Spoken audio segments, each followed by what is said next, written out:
Calvary. I'm Zachary Crane, and I just want to encourage you how your prayers were answered in my story. I just want to share a little bit about that with you.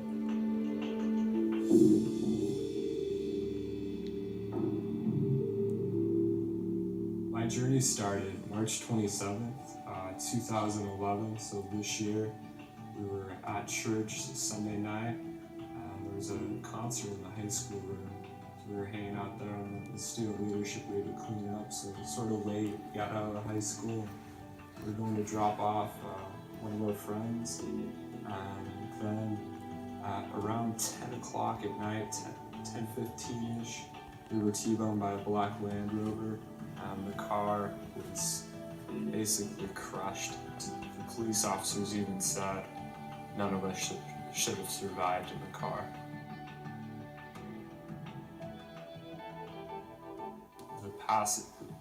The person right behind me, he went into St. Joe's. He had emergency surgery that night. He had a skull fracture that was causing a bleed outside of the brain. The driver had a lot of glass embedded in her shoulder, and she went to Thunderbird Banner. The other passenger behind the driver sustained musculoskeletal problems from the impact, and also we all sustained a bruised lung.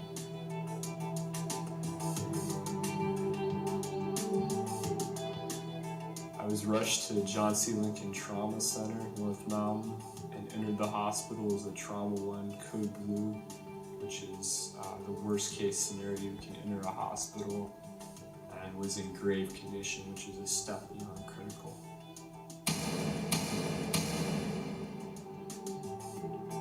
My chances of survival were slim with a brain injury, and there was a golden hour.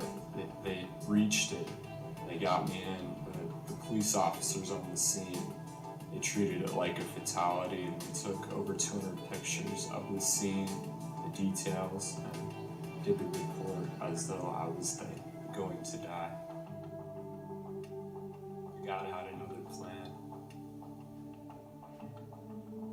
I was in a medically induced coma for 3 days, in the ICU for a total of 5 days, then they moved me to the 5th floor out of the ICU center. So the doctors noticed rapid improvement. First of all, when I woke up, I was moving my limbs. A couple days later, I was walking around the halls. They didn't expect that I would be able to walk. They weren't even sure, so they expected me to stay longer, but I was out within 9 days.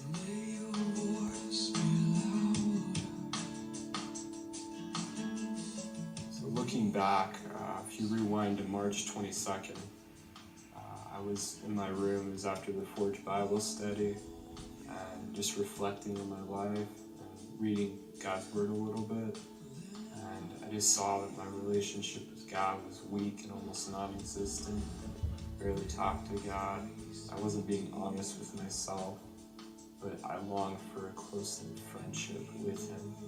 And the last sentence I wrote that night was, I think God's trying to get my attention.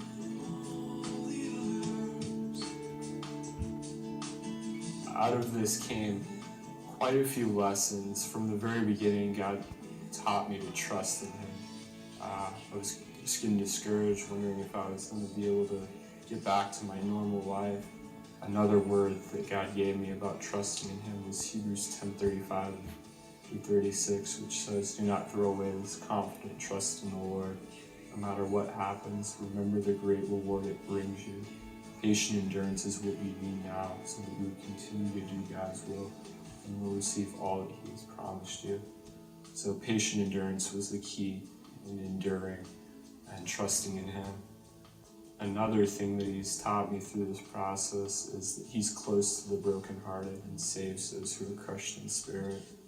There's been times, often even now, where I've gotten discouraged and depressed, and just in those times, God has brought me out of that, and I'm so thankful for that, because that's been one of the worst parts of it, the emotional side.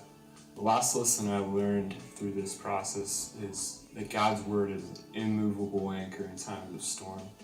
that I have to raise the shield of faith, and sometimes my heart even hardens to that, and I don't understand why, but one night, Romans 8:28 was what I needed to raise, that God works all things together for good for those who love Him and are called according to His purpose. This is bigger than me. It's not about this temporary part. He's working it all together for good.